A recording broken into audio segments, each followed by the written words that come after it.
जय हिंद। कल हम लोगों ने जितने भी वेद हैं वो पढ़ लिए थे, उनके उपवेद पढ़ लिए थे, उनकी ज्ञाता पढ़ लिए थे और कौन कौन से ब्राह्मण ग्रंथ हैं उनके वो भी पढ़ लिए थे। ठीक है, आज हम लोग थोड़ा सा वेदों के बारे में थोड़ा डिटेल से और जान लेते हैं, फिर उसके बाद में आगे बढ़ते हैं। पहले ऋग्वेद।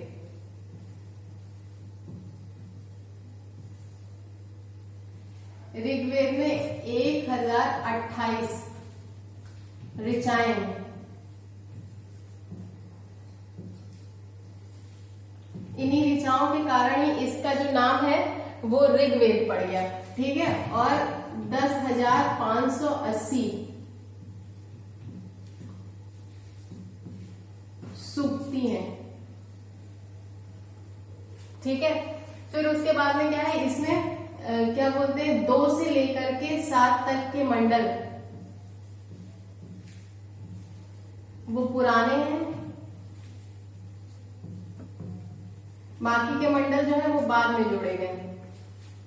2 से लेके 7 तक के जो मंडल हैं वो पुराने हैं, बाकी के मंडल जो हैं वो बाद में जोड़े गए हैं। ठीक है, फिर 2 से 7 पुराने मंडल हैं। इसमें टोटल मंडल है कितने? टोटल मंडल है 10, जिसमें में से तीसरा मंडल जो है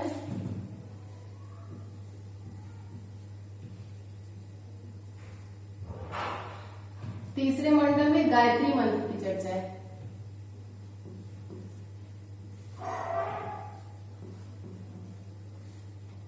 गायत्री मंत्र जो है वो विश्वामित्र द्वारा रचित है और ये किसको समर्पित है? सूर्य देवता। सूर्य, या कभी कभी ऑप्शन में सूर्य ना देके सविता दे देता है, तो सूर्य या सविता को समर्पित है। ठीक है, गायत्री मंत्र किसको समर्पित है? सूर्य देवता को समर्पित है, या सूर्य ना दिया हो तो सविता को समर्पित है। किसने बनाया है इसको? गायत्री मंत्र की रचना विश्वामित्र ने करी थी। ठीक है, 1028 ऋचाएं हैं, 10,580 सूक्तियां हैं, 2 से लेके 7 मंडल जो है वो सबसे पुराने मंडल हैं और टोटल 10 मंडल हैं। इसमें तीसरे मंडल में गायत्री मंत्र की चर्चा है, फिर उसके बाद में 7वां मंडल, 7वें मंडल में दशराग युद्ध की चर्चा है।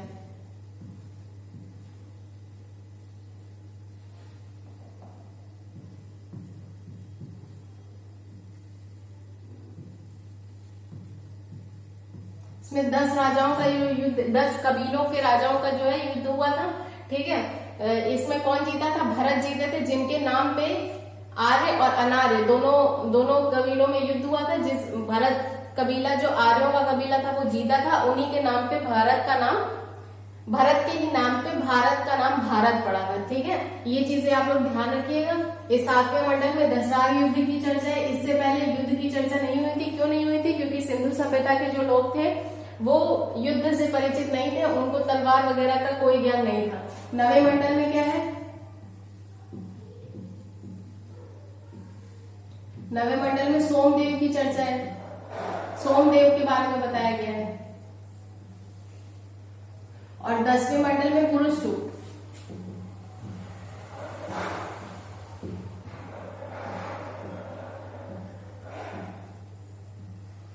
पुरुष सूक्त में क्या बताया गया है?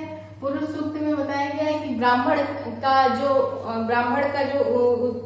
ब्राह्मण उत्पन्न हुआ है वो ब्रह्मा जी के मुख से हुआ है। उत्पत्ति उसकी ब्रह्मा जी के मुख से हुई है। क्षत्रियों की ब्रह्मा जी के भुजाओं से हुई है, वैश्य की जंघाओं से हुई है, और शूद्र की जो है वो पैरों से हुई है। ये पुरुष सूक्त में बताया गया है। ये सारी चीजें बताई गई हैं। ठीक है, इसके बाद में अगर हम लोग देखें तो सबसे पहली बार जो शूद्र शब्द आया है वो उसका शूद्र का सबसे पहला उल्लेख कहाँ मिलता है, ये भी पूछा गया है। तो शूद्र शब्द सबसे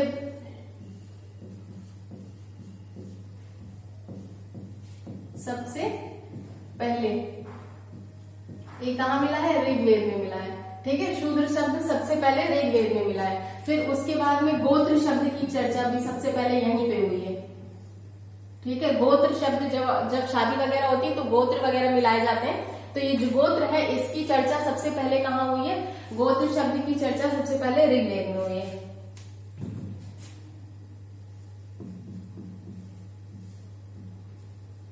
ठीक है। गोत्र शब्द की चर्चा हो गई। शूद्र, शूद्र शब्द सबसे पहले कहाँ आया था, वो भी ऋग्वेद में आया था। अब एक बार यूपीएससी ने क्वेश्चन पूछ लिया कि ऋग्वेद की लिपि क्या है, तो जैसे बच्चा तो पूरा पढ़ के जाता है ये सारी चीजें, तो उसे लगता है कि अब मेरा तो कोई क्वेश्चन छूटेगा नहीं, लेकिन कभी कभी ऐसे डीप से क्वेश्चन आ जाते हैं जो फिर उसके बाद में दिक्कत करते हैं, फिर वो सबके ही लिए नए हो जाते हैं उस बार। तो उन्होंने क्या पूछा था कि ऋग्वेद की जो है लिपि क्या है, तो इसकी लिपि क्या है, इसकी लिपि ब्राह्मी है।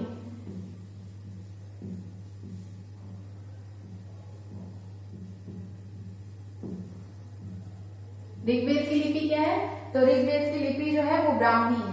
ठीक है, ये सारी बातें ऋग्वेद के बारे में है, ये सारी बातें ध्यान रखिएगा, टू द पॉइंट ये बातें ध्यान रखिएगा, क्योंकि ये पूछी जाती है कि 7वें मंडल में किसकी चर्चा है, 9वें मंडल में किसकी चर्चा है, 10वें मंडल में किसकी चर्चा है, और गायत्री मंत्र जो है वो किसको समर्पित है, तो सविता या सूर्यदेव को समर्पित है। किस मंडल में है, तो तीसरे मंडल में है। 7वें मंडल में क्या है, दशराग युद्ध है। 9वें मंडल में क्या है, सोमदेव की चर्चा है। 10वें मंडल में पुरुष सूक्त है। ठीक है, ये सारी चीजें पूछी जाती हैं। शूद्र, शूद्र जो है उनकी सबसे पहले चर्चा कहाँ हुई है, किस वेद में हुई है, तो ऋग्वेद में हुई है। सबसे पुराना वेद कौन सा है, तो ऋग्वेद सबसे पुराना है। गोत्र शब्द की चर्चा कहाँ सबसे पहले हुई है, तो ऋग्वेद में हुई है। ठीक है, ऋग्वेद की लिपि क्या है, तो ऋग्वेद की लिपि जो है वो ब्राह्मी है। ये पहला हमने पढ़ लिया ऋग्वेद, अब दूसरा पढ़ लेते हैं सामवेद।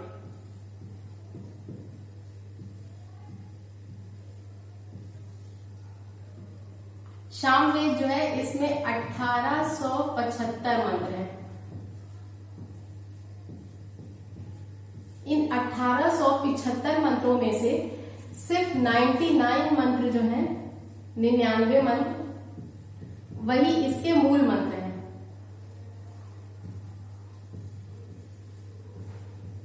बाकी मंत्र जो है वो ऋग्वेद से लिए गए हैं।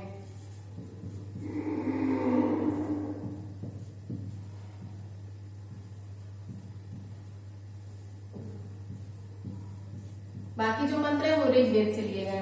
तो एक बार यूपीपीसीएस में और ये भी क्वेश्चन पूछा गया था कि जो कौन सा ऐसा वेद है जो ऋग्वेद पे आधारित है, तो ऋग्वेद पे आधारित जो वेद कौन सा है, वो सामवेद है। तो ये कौन से वेद पे आधारित है, ऋग्वेद पे।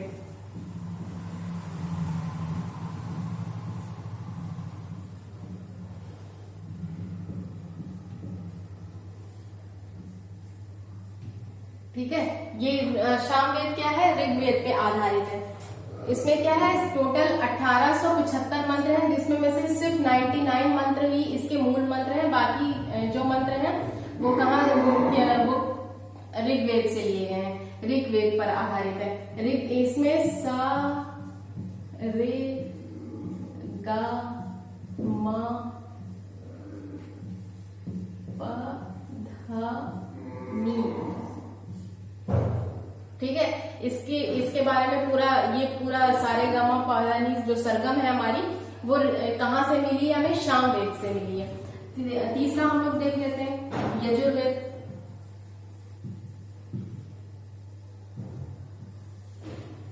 यजुर्वेद में युद्ध और यज्ञ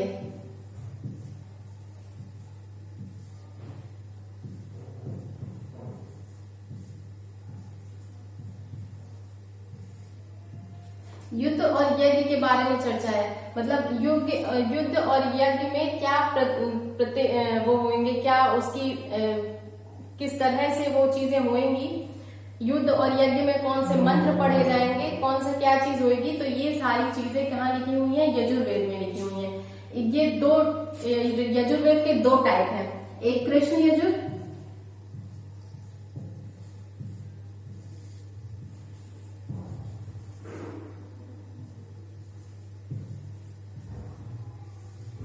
और एक शुक्ल यजुर।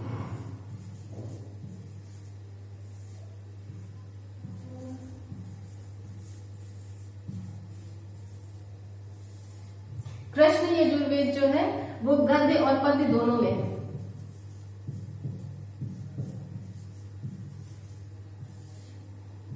ठीक है, और शुक्ल यजुर जो है वो सिर्फ गद्य में।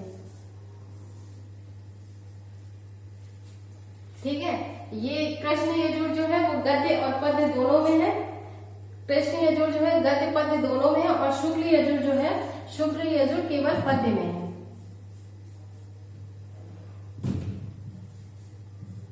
अब गद्य और पद्य क्या होता है? गद्य का मतलब होता है, गद्य आप लोगों ने इंटर में पढ़ा होगा, गद्यांश, गद्यांश वगैरह आते थे इंटर में, अभी भी आ जाते हैं किसी किसी एग्जाम्स में। गद्यांश बड़ा सा पैराग्राफ दिया होता है कहानी टाइप में, उसको पढ़ के फिर क्वेश्चन के आंसर करने होते हैं, वो होता है गद्य। गद्य मतलब होता है पैरा।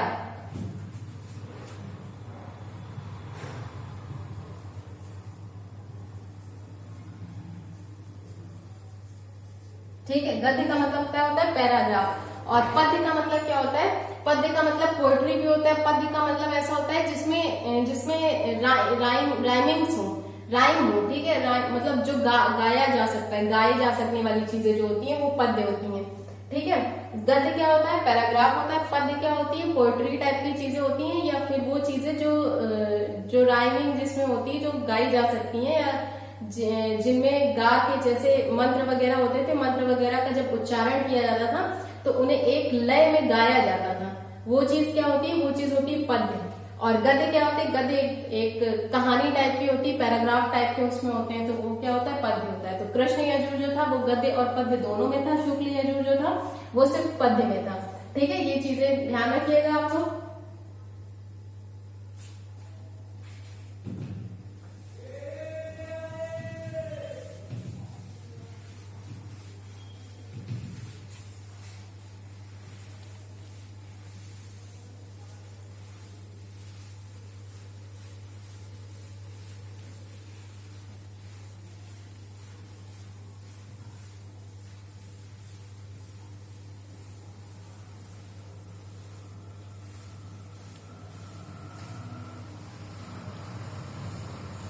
अब हम लोग पढ़ लेते हैं अथर्ववेद।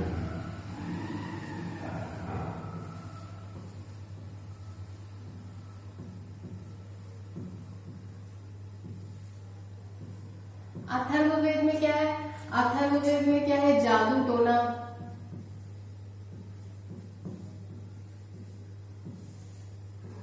वशीकरण,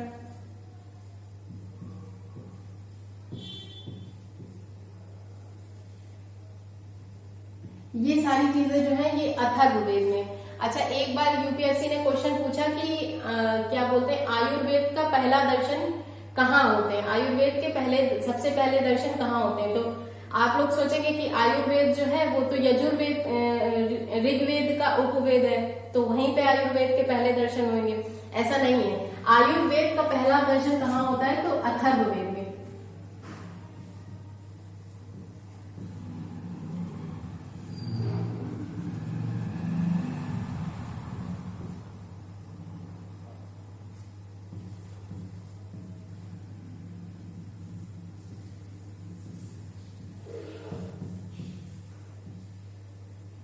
ये कहाँ होता है? अथर्ववेद में जो है वो आयुर्वेद का पहला दर्शन होता है। ठीक है, इसमें जादू टोना वशीकरण जैसी जो चीजें थी वो होती थी, इनका अरण्यक नहीं है। ये आपको मैं पहले भी बता चुकी हूँ कि ये इसका अरण्यक नहीं है। क्यों नहीं है? क्योंकि इस टाइम तक जंगल बहुत कम हो चुके थे, लोग जंगल में जाते नहीं थे, न लिखते थे।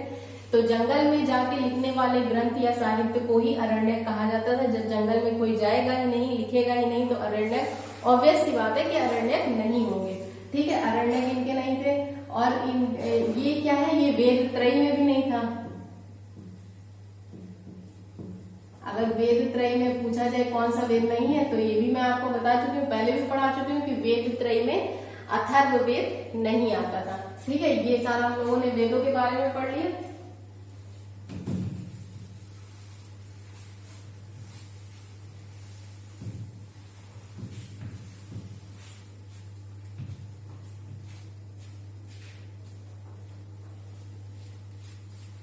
अब हम लोग क्या देखेंगे? वेदांग देखेंगे। ठीक है,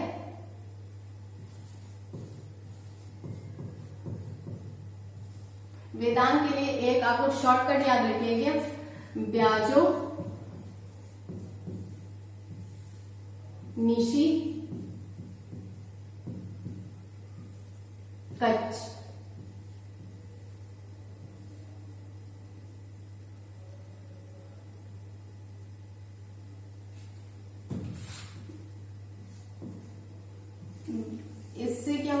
व्याकरण।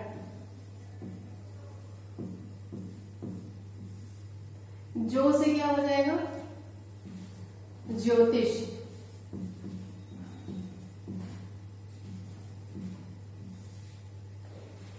निशी से क्या हो जाएगा, निरुक्त।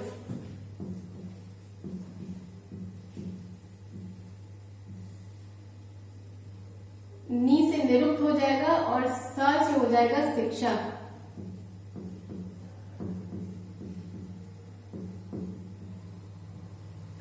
का से क्या हो जाएगा,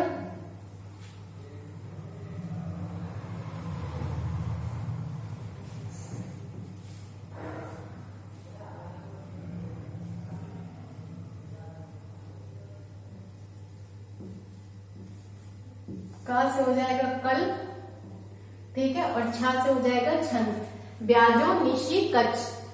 व्याकरण की ब्याजो से क्या हो गया, व्या से क्या हो गया, व्याकरण हो गया। जो से ज्योतिषी हो गया। नी से निरुक्त हो गया। सी से शिक्षा हो गया। का से कच्छ हो गया और छा से क्या हो गया, छंद हो गया। अब व्याकरण की सबसे फेमस बुक कौन सी है, अष्टाध्यायी। ये बुक आप लोगों ने बहुत बार पेपर वगैरह अगर आप लोगों ने दिया होगा तो सुना भी होगा कि पूछता है अक्सर कि अष्टाध्यायी जो है वो किसकी रचना है। तो अष्टाध्यायी किसकी रचना है, पाणिनि की।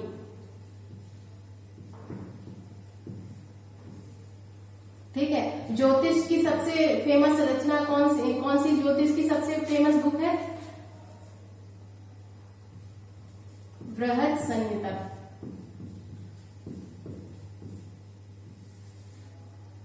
बृहद संहिता जो है वो ज्योतिष की सबसे फेमस बुक है। और इसको लिखा किसने है बृहद संहिता को, तो बृहद संहिता को लिखा है वाराहमिहिर।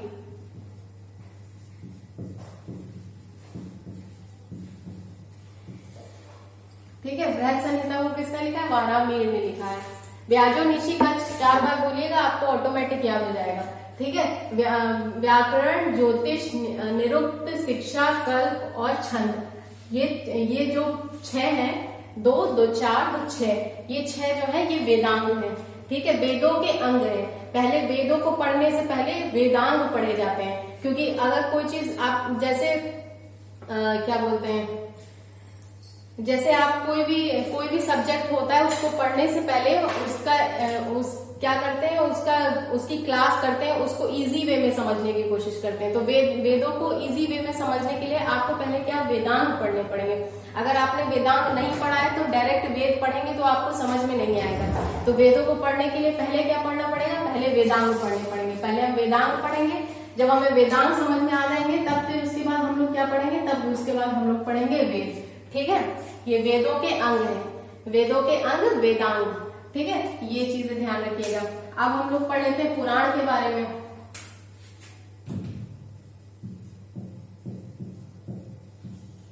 टोटल 18 पुराण है। ठीक है, इनको पुराणों को क्या कहा जाता है, 5वां वेद।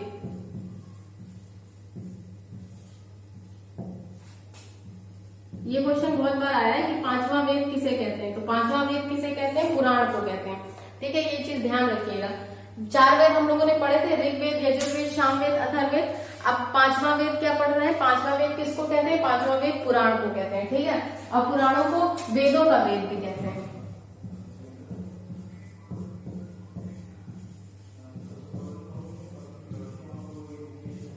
क्या कहते हैं, 5वां वेद कहते हैं और वेदों का वेद भी कहते हैं। ठीक है, अब 18 वेद तो हमें याद नहीं रखने, तो हमें याद कौन कौन से रखने हैं, 3 वेद हैं जो बहुत इंपॉर्टेंट हैं, पूछे जाते हैं हर बार एग्जाम में। वो 3 वेद जो हमें याद रखने हैं। अच्छा, वेदों की रचना किसने की थी, महर्षि लोमहर्ष,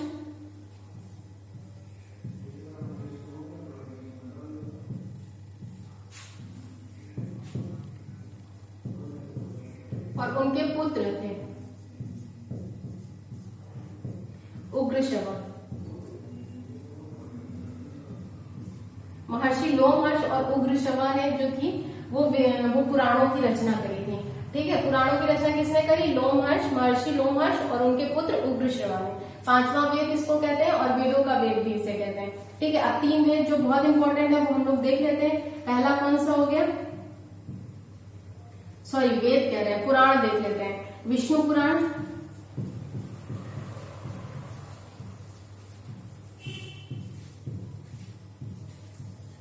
फिर मत्स्य पुराण और वायु पुराण।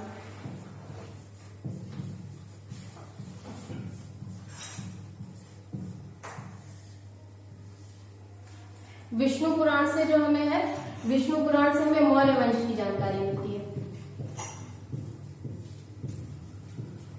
कौन कौन से मौर्य वंश में राजा हुए, कैसे कैसे उन लोगों ने शासन किया, क्या उनके शासन की प्रणाली थी, कैसे वो चीजों को मैनेज करते थे, ये सारी चीजें जो है ये कहाँ लिखी हुई है, ये लिखी हुई है विष्णु पुराण में। ठीक है, विष्णु पुराण की कथाओं में जिन राजाओं की चर्चा है वो मौर्य वंश के राजा है। ठीक है, मत्स्य पुराण, मत्स्य पुराण में किसकी चर्चा है, सातवाहनों की।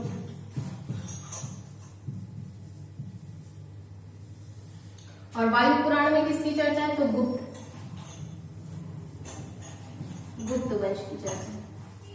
अब इसे याद कैसे रखेंगे, ऐसे तो भूल जाएगा, मिक्स हो जाएगा किसी चीज की, किस पुराण में कौन से वंश की चर्चा है, तो ये तो याद रखना ही पड़ेगा आपको कि विष्णु पुराण में जो है वो मौर्य वंश की चर्चा है। अब मत्स्य पुराण, मत्स्य मतलब फिश, मछली।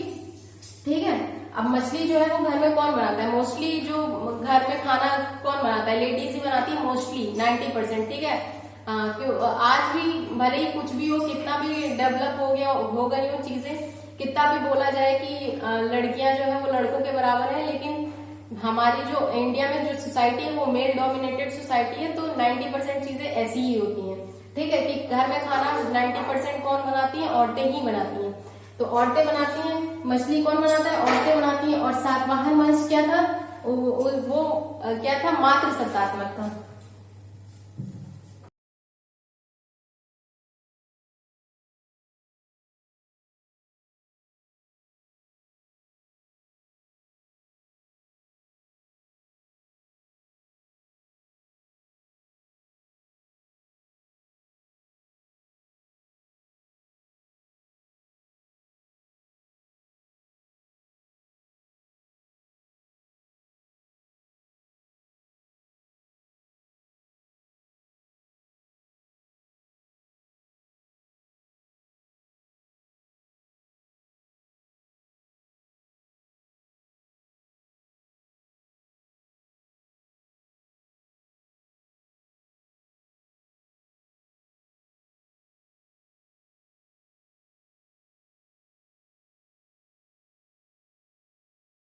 अकेला पुराण विष्णु पुराण बचा, तो ये भी आपको टिक तो लगाना है, ये भी लगा ही लेंगे।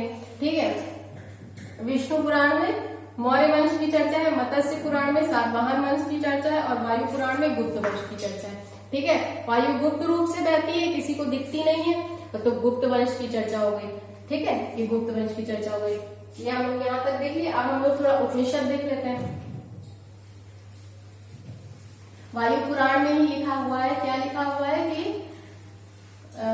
समुद्रगुप्त का घोड़ा जो था वो तीन सागरों का पानी पीता था। कौन कौन से हो जाएंगे, एक इधर हो जाएगा वेस्ट में, कौन सा हो जाएगा, अरब सागर, और फिर इधर कौन सा, ईस्ट में कौन सा हो जाएगा, बे ऑफ बंगाल, बंगाल की खाड़ी। ठीक है, नीचे कौन सा हो जाएगा, हिंद महासागर। 3 सागरों का पानी पीता था। तो इसका मतलब ये नहीं है कि वो एक दिन में ही 3 सागरों का पानी पी लेता था। ये कहने का मतलब ये है कि उसका जो शासन था, वो यहाँ पे भी था, यहाँ पे भी था और यहाँ पे भी था। मतलब अगर आपका कहीं शासन होता है तो आपको वहां जाने के लिए टैक्स नहीं देना पड़ता, वहां आप जाके कुछ भी कर सकते हैं, रह सकते हैं, जो कुछ भी मन हो वो कर सकते हैं। तो यहाँ का पानी पीता था, यहाँ का पानी पीता था, यहाँ का पानी पीता था। ये कहने का मतलब ये है कि इसका जो शासन था वो पूरा साउथ तक था, नॉर्थ से लेकर के साउथ तक। ठीक है, ये चीज ध्यान रखिएगा।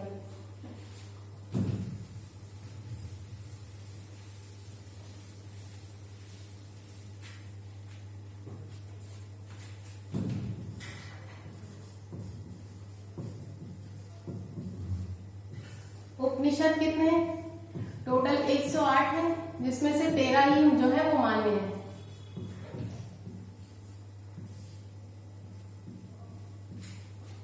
उपनिषद का मतलब क्या होता है?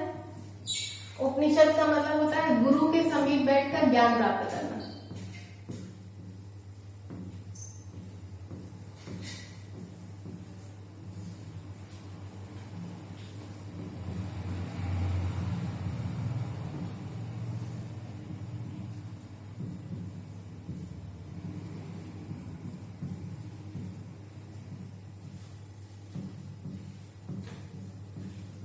ठीक है, उपनिषद का क्या मतलब होता है? ज्ञान प्राप्त करना। ठीक है, अब ज्ञान कहाँ से प्राप्त होगा? गुरु के समीप बैठेंगे तभी तो ज्ञान प्राप्त होगा। तो उपनिषद का क्या मतलब हुआ? गुरु के समीप बैठकर ज्ञान प्राप्त करना उपनिषद का मतलब है। ठीक है, उपनिषद जो है वो दर्शन पर आधारित है।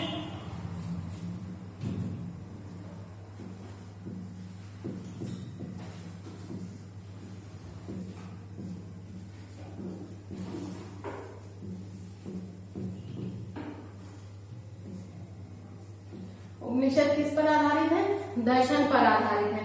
ठीक है, उपनिषद जो है वो दर्शन पर आधारित है और उपनिषद में मोक्ष की चर्चा है।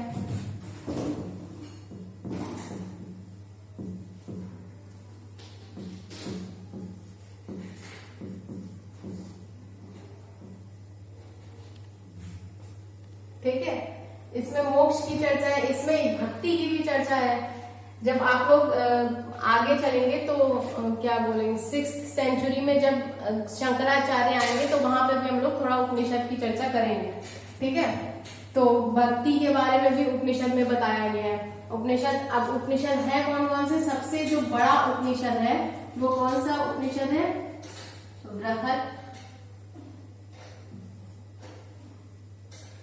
बृहदारण्यक उपनिषद।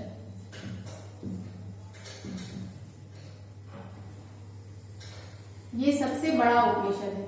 ठीक है, अब 13 उपनिषद है तो 13 के 13 उपनिषद हमें ध्यान नहीं रखने, हमें वो उपनिषद ध्यान रखने हैं जो हमारे एग्जाम में आएंगे। ठीक है, तो वो उपनिषद हम याद कर लेते हैं। एक कौन सा? कठोपनिषद।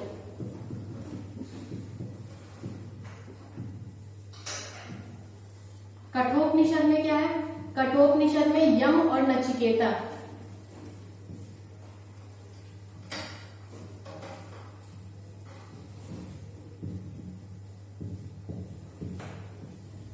इनके बीच में वाद विवाद हो रहा है, संवाद हो रहा है, वो सारी चीजें कहाँ है? कठोपनिषद में। ठीक है, यहीं पर ओम की भी चर्चा है।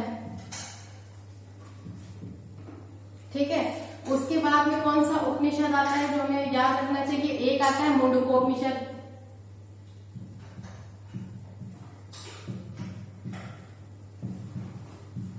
अब ये तो सभी को पता होना चाहिए क्योंकि हमारा जो सत्यमेव जयते है, ठीक है, वो कहां से लिया गया है? तो सत्यमेव जयते जो कहां से लिया गया है? मुंडकोपनिषद से। बहुत बार क्वेश्चन ये पूछा गया है।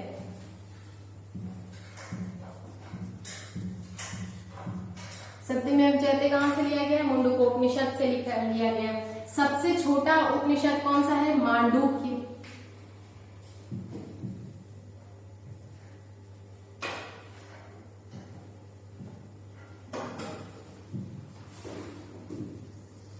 मांडूक्य उपनिषद क्या है? वो सबसे छोटा।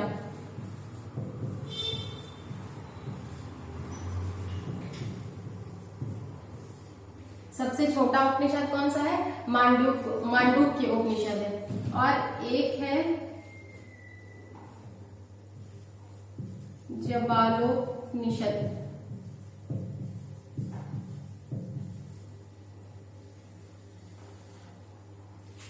जबालोपनिषद में क्या है? जबालोपनिषद में क्या वर्ण व्यवस्था के बारे में बताया गया है। ठीक है,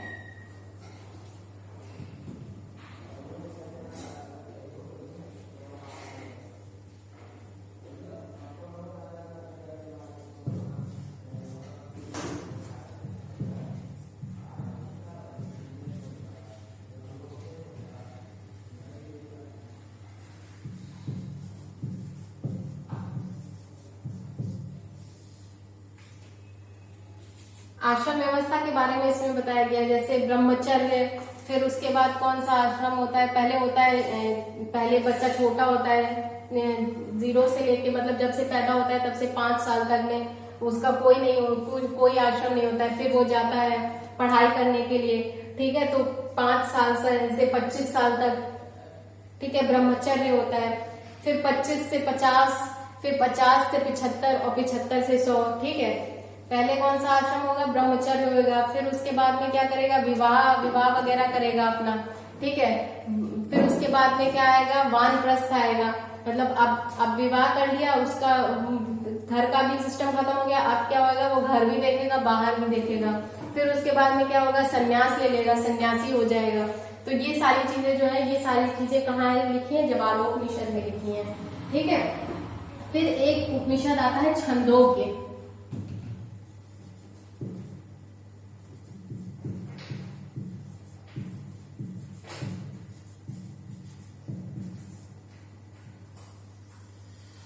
छंदोग्य उपनिषद। अब छंदोग्य उपनिषद क्या है?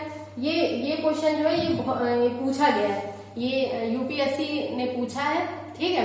यूपीएससी ने भी पूछा है, यूपीपीसीएस के एग्जाम में भी ये पूछा गया है। पीसीएस के एग्जाम में बहुत बार क्वेश्चन पूछा गया है कि जो छंदोग्य उपनिषद है उसने क्या पूछा? सत्यकाम और जबाला एक माँ बेटे थे, उनकी जो सत्यकाम उनका बेटा था, तो उसने क्या किया है? जो जवाला उनकी माँ थी, उनको अनब्याही माँ बनने के लालचन की जो उसने है वो उसको रिजेक्ट किया है कि ऐसा नहीं था, ठीक है। तो वो पूछता है सत्यकाम और जबाला के बारे में पूछता है। तो सत्यकाम और जबाला,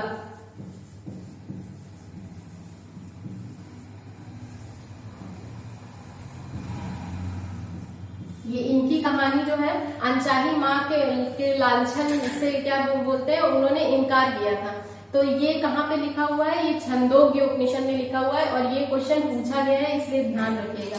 एक बार पूछा जा चुका है, दोबारा पूछा जा सकता है, ठीक है। ये पूछा गया है, जो चीजें पूछी गई हैं वो उपनिषद मैंने आपको करा दी है। ये सारे उपनिषद जो है वो बहुत इंपॉर्टेंट है, इनको ध्यान रखिएगा।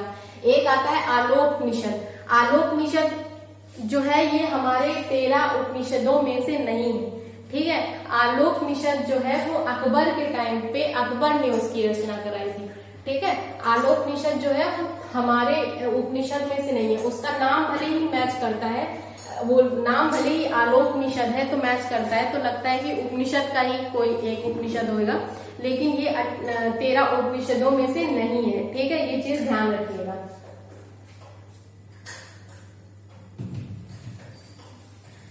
आलोकनिषद की जो रचना हुई थी वो कब हुई थी? अकबर के टाइम पीरियड में हुई थी। और ये हमारे जो उपनिषद वगैरह है ये कब लिखे गए थे? ये वैदिक सिविलाइजेशन के टाइम पे, और उससे जब ये सारी चीजें कब लिखी गई थी? वैदिक सिविलाइजेशन के टाइम पे, मतलब 1500 बीसी से लेकर के 600 बीसी के बीच में ये सारी चीजें हैं। लेकिन जो अकबर है वो कब आता है? वो आता है मिडवल में, बाबर और हुमायूं के बाद, ठीक है। तो ये चीज ध्यान रखिएगा। आलोकनिषद जो है वो हमारे 13 उपनिषदों में से नहीं है, भले ही उसका नाम मैच करता है, लेकिन वो हमारे 13 उपनिषदों में से नहीं है, ठीक है।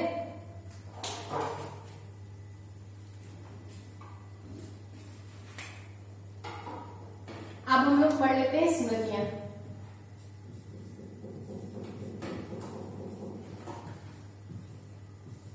टोटल 36 स्मृति है, जिसमें से 36 आपको नहीं पढ़नी है, एक आपको पढ़ लेनी, याद कर, मतलब एक देख लेना है, हल्का सा याद केवल।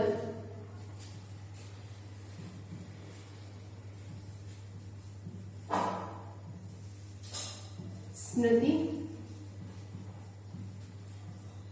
इसको बस ऐसे ही देख लेना है, ठीक है। मेन हमारी क्या है? मनुस्मृति।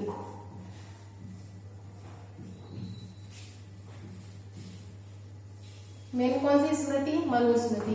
याज्ञवल्क्य स्मृति में क्या दिया हुआ था? इसमें दिया हुआ था कि आप कुछ भी करिए, मतलब आपका जो मन हो वो करिए, एक ही जिंदगी मिली है, उसको एक बार अच्छे से जीना है, जो मन हो वो करना है। दारू शराब खूब पीजिए, आराम से मौज मस्ती काटिए, चिकन विकन खूब खाइए, उधार लेके घी पीजिए और उसके बाद मर जाइए, उसको चुकाने की कोई जरूरत नहीं है। ये सारी चीजें कहाँ दी हुई थी, ये सारी चीजें दी हुई थी याज्ञवल्क्य स्मृति में।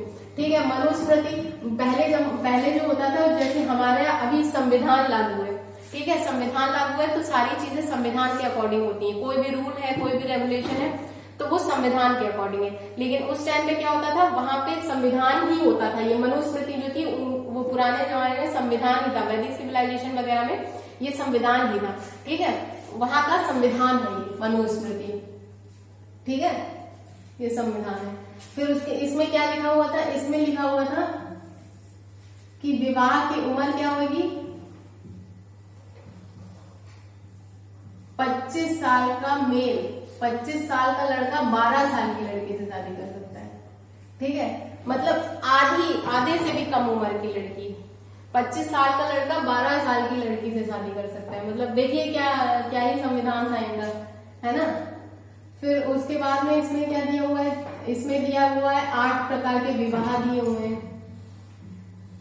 4 शुभ हैं, 4 अशुभ हैं, असुरी विवाह, राक्षसी विवाह, ऐसे करके ब्रह्म विवाह, ऐसे बहुत सारे 8 विवाह दिए हुए हैं, जिनमें 4 को शुभ माना गया है, 4 को अशुभ माना गया है। ठीक है, फिर उसके बाद में क्या इसमें दिया हुआ है, इसमें 16 संस्कारों की चर्चा है।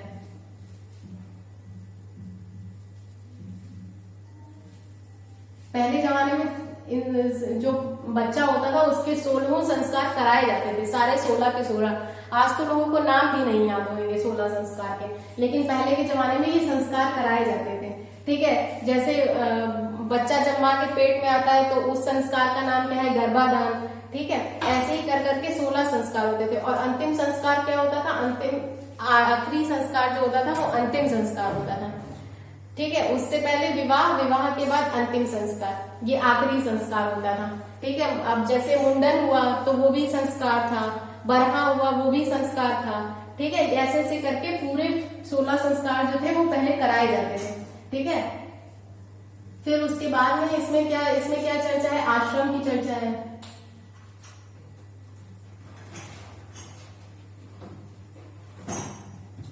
आश्रम से पहले क्या कहते हैं, पुरुषार्थ।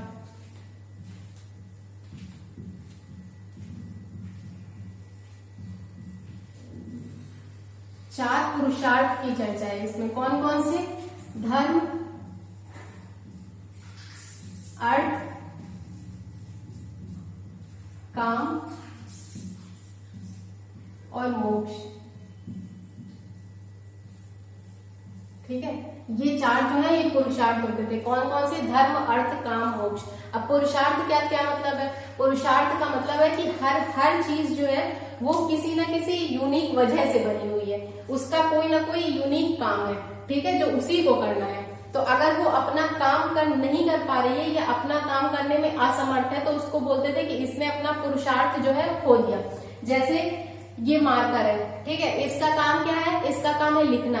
अब इसमें इंक खत्म हो गई, ये नहीं लिख पा रहा अभी, तो इसने क्या किया, इसने अपना पुरुषार्थ खो दिया। ठीक है, तो पुरुषार्थ का मतलब ये होता था।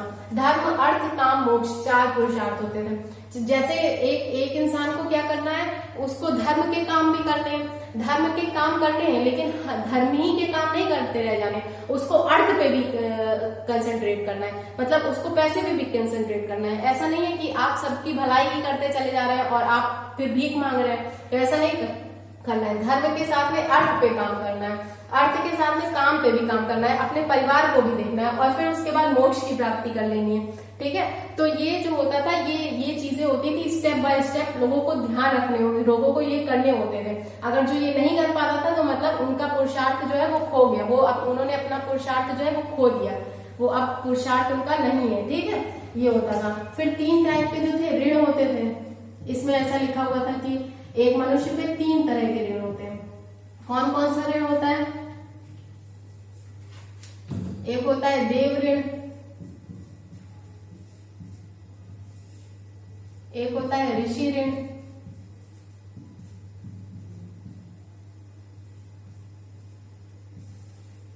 और एक क्या होता है, पितृ ऋण।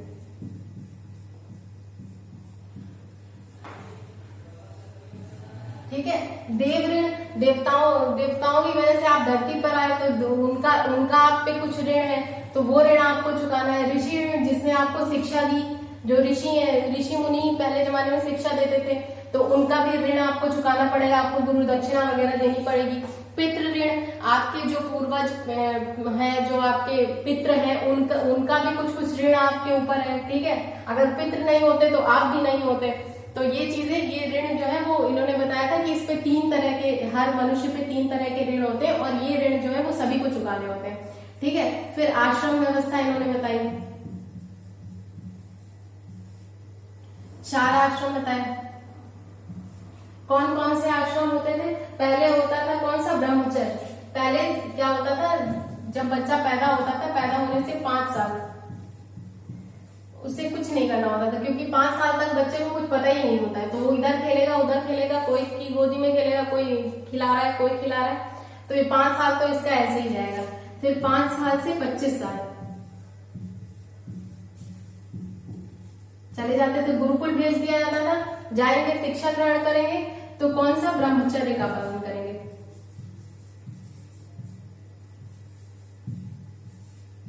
ब्रह्मचर्य आश्रम, ठीक है। 5 साल से 25 साल तक वो ब्रह्मचर्य का पालन करेंगे, सिर्फ अपनी पढ़ाई पे ध्यान देंगे, इधर उधर की बातों पे ध्यान नहीं देंगे, ठीक है।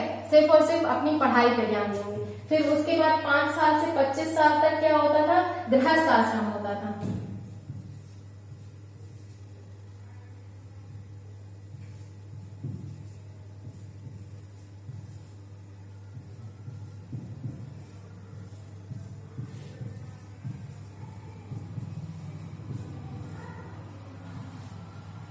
पच्चीस साल पे क्या होता था? शादी हो जाती थी। अब 25 साल से 50 साल तक आप आराम से पढ़िए, क्या बोलते हैं, अपने गृहस्थी व्यवस्थी देखिए, ठीक है, शादी करिए, बीवी बच्चों को देखिए।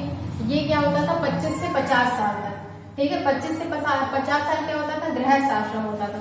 और 50 से 75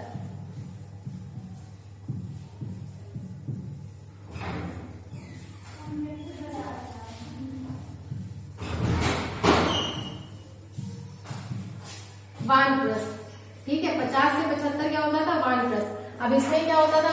इसमें इंसान थोड़ा, जैसे 50 साल में थोड़ा बूढ़ा हो जाता है ना, तो 50 साल से 75 साल तक क्या होता था? आराम से अपने दरवाजे बढ़िया आराम से चेयर डाल के बैठो, और अपना घर देखो, अपने घर का देखो, और फिर दूसरे के घर का भी देखो कि उनकी बहू क्या कर रही है, उनकी बेटी क्या कर रही है, उनका लड़का क्या कर रहा है। तो अपने परिवार के साथ साथ बाहर के बारे में भी सोचो, ठीक है। फिर उसके बाद 75 साल से 50 साल, 75 साल से 100 साल तक, 75 साल से 100 साल तक क्या होता था? इसमें आपको क्या करना रहता था? संन्यास लेना।